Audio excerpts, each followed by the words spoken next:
Napag-alaman ang ating sinugo na pastor na dahil sa pag-post sa Facebook ng isang teacher ng Magnuang Elementary School na si Mark Anthony Diculen, nagkaisa ang mga netizens na tumulong sa gastusin ng maglolo na na-confine hanggang ngayon sa Mariano Marcos Memorial Hospital, Batak City, Philippines.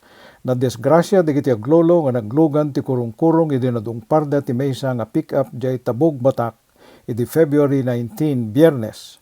Nagtamo ang maglolo ng multiple fracture sa mukha ng lolo at iba't ibang bahagi ng katawan, samantalang nabali ang paa ng batang Kerry na kailangan ng surgical procedure nga may kantilandok jay natukol nga lupo tubing. Kuna jay post ni Teacher Mark nga naikat ti maysa nga ukel-ukel jay ubing. Imasideg ken ni kagawad dali lumang ni Pastor Rudy Sadang nga kinid daw ko nga mapan ti pamilya ti biktima, ket si ayat met detoy nga nang kuyog ken kuana nakisarita mismo ken Gina Sambot Hamon nga asawa ni Willie ken Lola ni Kirby. Awan ti ama ni Kirby ani Wendell Hamon idi si marungkar ti representative tayo kaputag trabaho jay Bagyo. Dagiti lolo ken lola gaya mitan ti mga aywan ken ni Kirby ken upat a kakabsat na gapo ti family problem dagiti parents na. Ayat ni nga maamuan, no, anya nga talaga tinangyari, kan anyan iti kasasaad da, itata, tadada jay Mariano Marcos Memorial Hospital. Manang, So nga rod nga, kaya mi mati dumawat ti tulong, ta nagdakpil mo nga kantidad jay operasyon da, apo.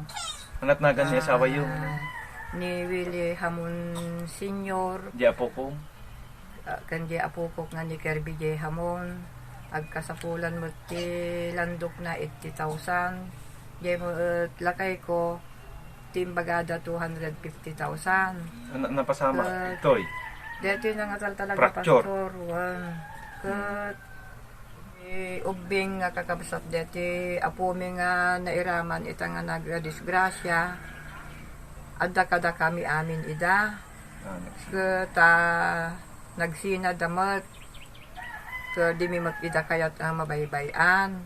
So da kayo ti mga aywang kanyada. Pastor.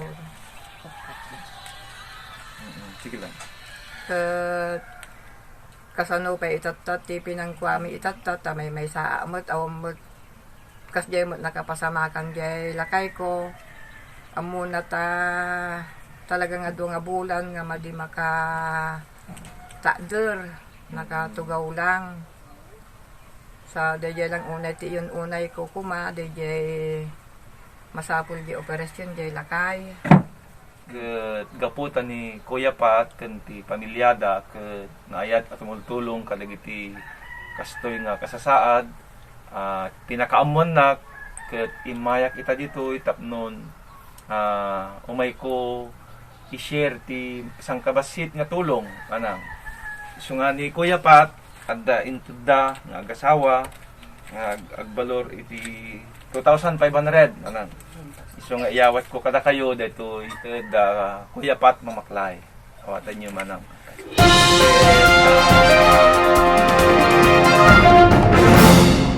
Namuan tayo nga day di post ni Teacher Mark Anthony iti February 22 ket kasla nag-viral aring na day post nga nakaawis ti 2,061 shares ken 1,700 reactions.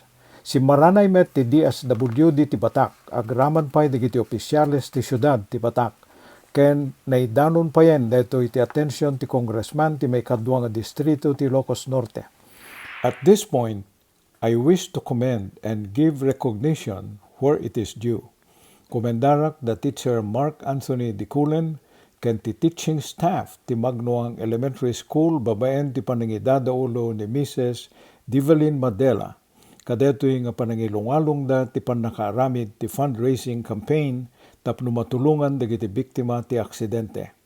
Agdagupen ti 102,045 ti nakolekta as of this reporting, February 27 evening Philippine time. Ket no agpaypayso jay bagan ni Lola Gina Hamon nga 330,000 ti pagdagupan ti gastos da At dapay nabati nga 227,955 akurang na. Ngem siguro saan met nga kastangatan ti kasapulanen gaputa tumultulang meten ti DSWD agraman paingatan ti sibubukal nga city government. Sa aking nakikita sa spontaneous response ng mga netizens at pati na rin ang mga government officials at mga well-meaning citizens, siguro hindi na kukulangin ang financial assistance na darating. And if that's the case, bakit pa kami pumasok sa picture ni missionary partner Rudy Sadang? Let me show you the reason I asked him to visit the family. Apo Dios, iti dayto yung aldaw, adda kami ito'y nagtulnog ti saong ati addaan podno, pamati, panagserbi, ken panagdayo ken kabisitaan dagiti madagsanan ken marigatan. Ket iti Hamon family, di da namnama nga mapasamak ti nakakasasa nga disgrasya. At ti asawa ni Manang, ken ti apo ko na, po Dios, nagsagabada iti panaka-fracture gapu ti disgrasya. Ngimita agundaway, apo, agtimag ka kaditi kaungan ti puso da, tapnon babaan ka ti apasamak, sikati kang runaan nga pagpatulungan da. Ket kaasyam kadiida. Ikararag mi apo, limitado ti kabailan, ti doktor, ken agas, nga magmilagro ka kadakwada. Ket agasam kadiida. Agyaman kami met kadigiti tignayam apo, nga tumulong kadakwada.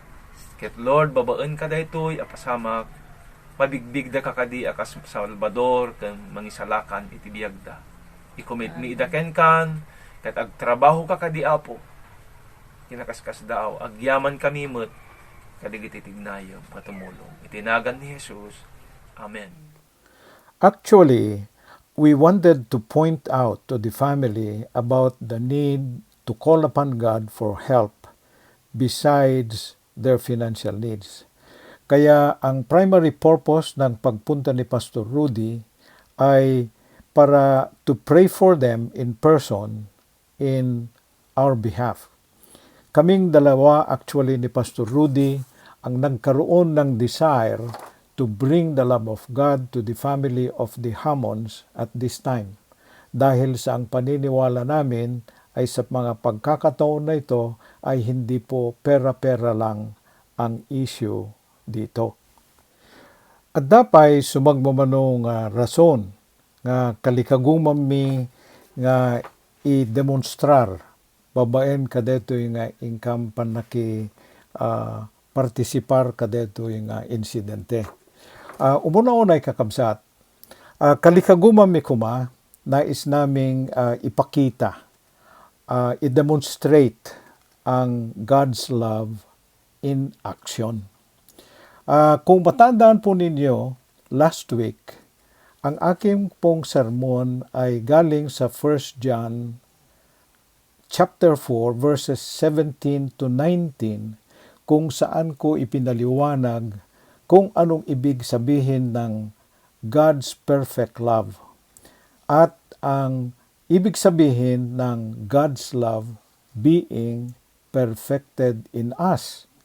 And that is when we show our love and kindness to others.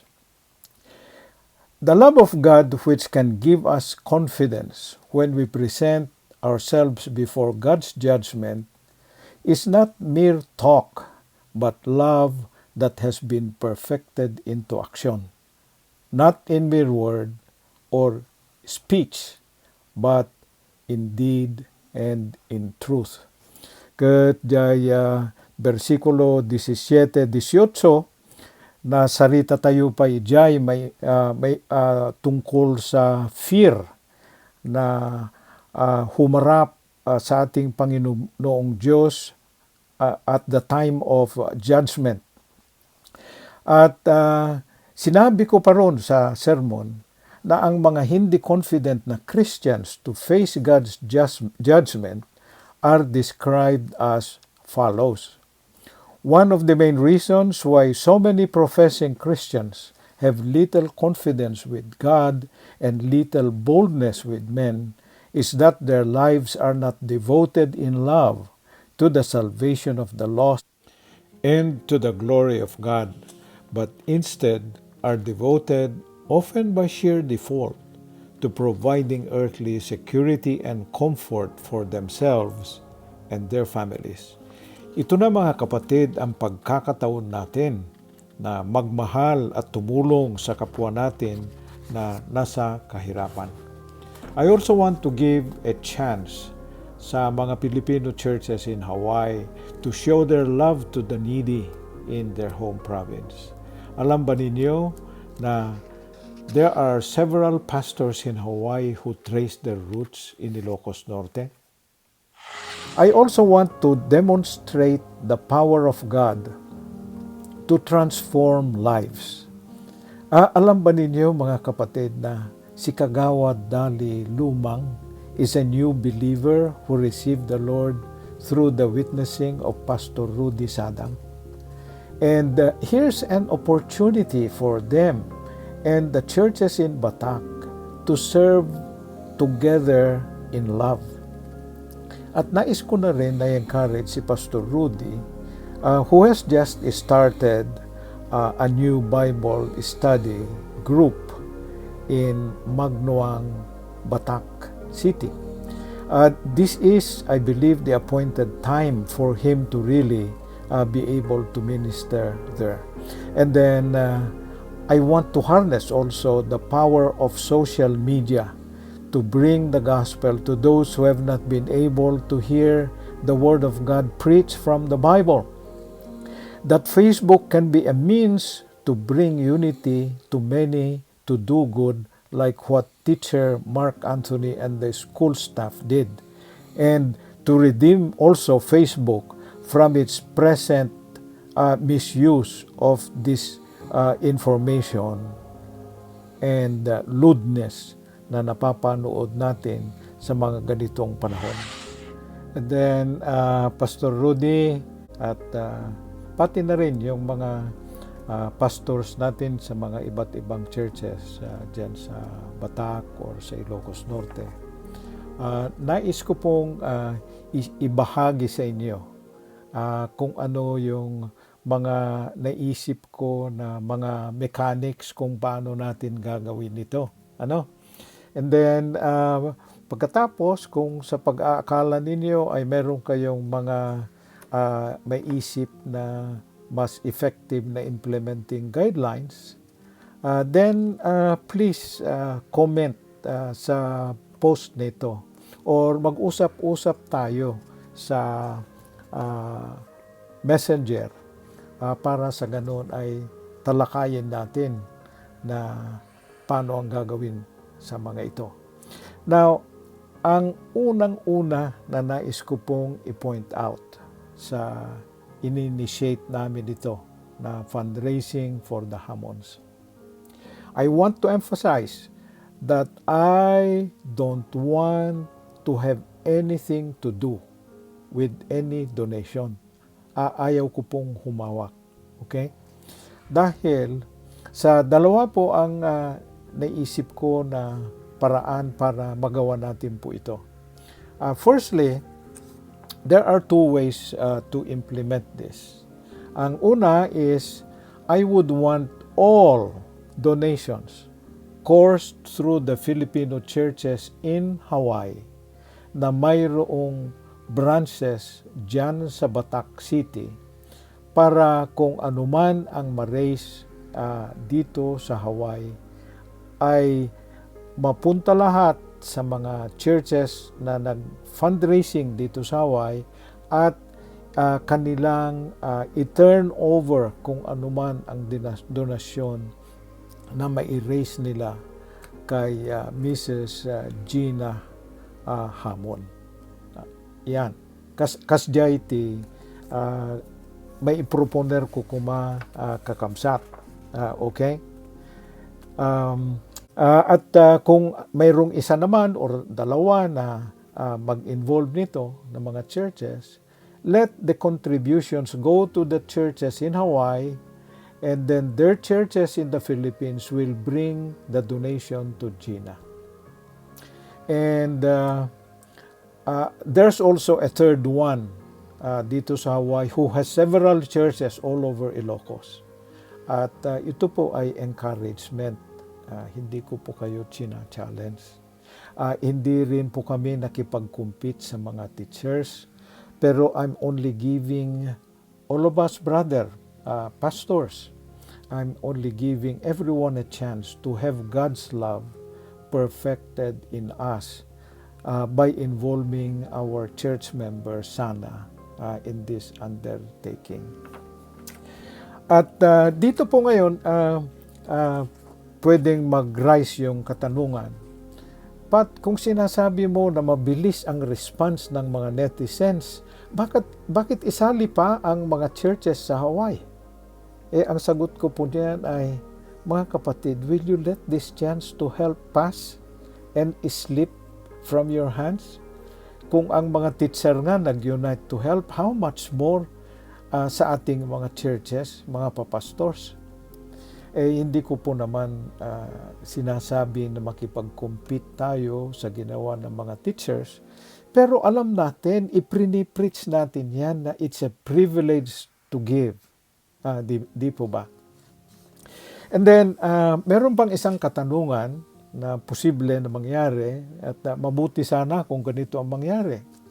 Paano naman kung sumobra na ang funds na ma-raise, baka mag-duplicate na yung ating mga fundraising na ginagawa natin?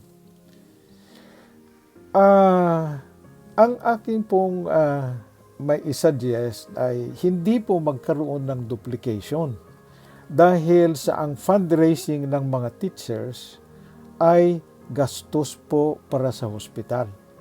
Kaya papasok tayo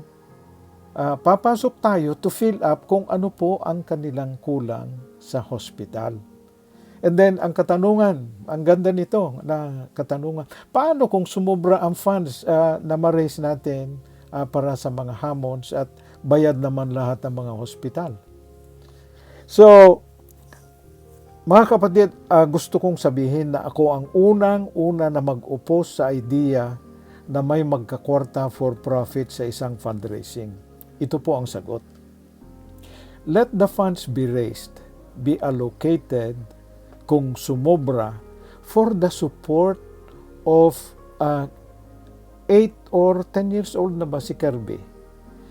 Na itong batang ito po ay wala pong mga magulang dahil sa sad to say, nagkahiwalay sila. At ang nag-aaruga ay ang kanilang lola. So, ayaw ba ninyo mga kapatid na ayaw ba ninyo na mga kapatid na ang mga simbahan ay tutulong to raise Kirby in the ways of the Lord dahil sa si Wendell ay nagtratrabaho sa Baguio, hindi nga makauwi dahil sa lockdown. And then the mother, hindi ko na lang po i-mention to protect her privacy. So why don't the churches take care of his education and mentoring while growing up? And let the funds, no, at the kawadwadan ti maurnong iyo for his college education, tapno isunton ti mang tulong kadigiti kakabsat na. Pagsasaritaan tayo itong kakabsat ti mechanics when do implementing guidelines, no, at the ma-erasyo. That is, numayat kayo. Okay, so ito po ang ID ni Lola Gina. Kung nais po niyong magpadala ng direct sa kanya. Ket dito yung aruden, ti paggibusan, dito yung anunsyo, ti napasamak kadagiti aglolo nga hamon, nga nadisgrasya di batak di February 19. Ken ti panangi-endorse ko, ti itutulong kumamit, dagiti taga-Hawaii kadakwada. Ulitak manen ti agyaman kadagiti teaching staff ti Magnuang Elementary School, ngay dadawluan ni Mrs. Divelin Madela, Mark Anthony Diculen, siya na may Pasqua, Roma Berna Rubio, Charmaine Rubio Ednilao, Gaudencia Alibuyog, ken Glenis Domingo, agraman pa yan ni Lorena Aglocosugi. inlistak lata amin dagiti kinakuyog dan hindi mo na nga nag-post ni Mark Anthony. Dakkel nga inspirasyon daytoy inaramidyo a fundraising a pinangtulong ti pamilya ti nadisgrasya nga pupilyo nga ni Kepi ken lolo na awili. Mapagwadan kayo kadagiti ilong-lungalong iyo nga pagimbagan dagiti estudyanteyo. Agraman pay ti panang-involve kadagiti parents kadagiti na duma-duma nga school activities nyo. Kastamet nga agyamanak ti mission partner ko dita Kurimao akin kadwat di panagmisyon dita Kalinga apari ken da dumapay ket Pastor Rudy sabay kumanta numalmalpas dagitoy pandemya may surut naktukumamit ije Cambodia, Vietnam ken China. Mabuhay kayong lahat.